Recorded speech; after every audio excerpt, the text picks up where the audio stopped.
আকরাম, পরিবারের কাছে কখন নাগাদ মরদেহগুলো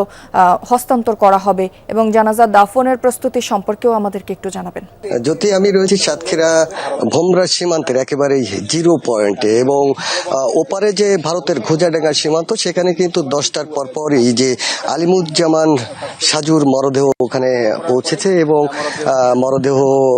সেখানকার যে আইনি প্রক্রিয়া সেটি শেষে আমরা যদি একটু ক্যামেরার মাধ্যমে দর্শকদের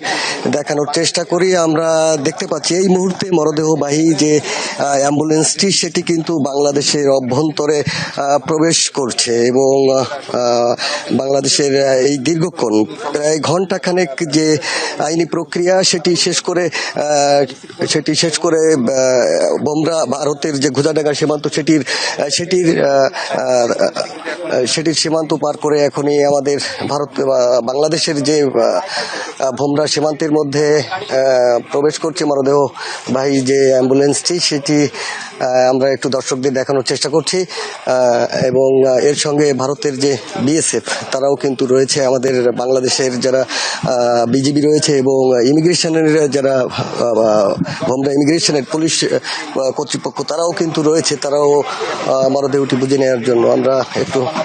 দর্শকদের দেখানোর চেষ্টা করছি। সরাসরি সেই মরদেহবাহী অ্যাম্বুলেন্সটি কিন্তু বাংলাদেশের যে সীমান্তের জিরো পয়েন্টে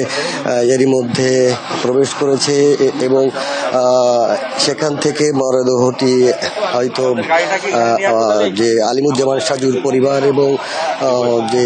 স্বজনরা রয়েছে তাদের কাছে হস্তান্তর করা হবে। প্রথম পর্যায়ে এখানকার মরদেহটি বুঝে নিবে যে ইমিগ্রেশন পুলিশ রয়েছে এবং সীমান্তের যে বিজিবি কর্তৃপক্ষ রয়েছে, তারা কিন্তু মরদেহটি যে বুঝে নেওয়ার যে আনুষ্ঠানিক প্রক্রিয়া সেটি কিন্তু শুরু করেছে। আমরা সেটি কিন্তু সরাসরি দর্শকদের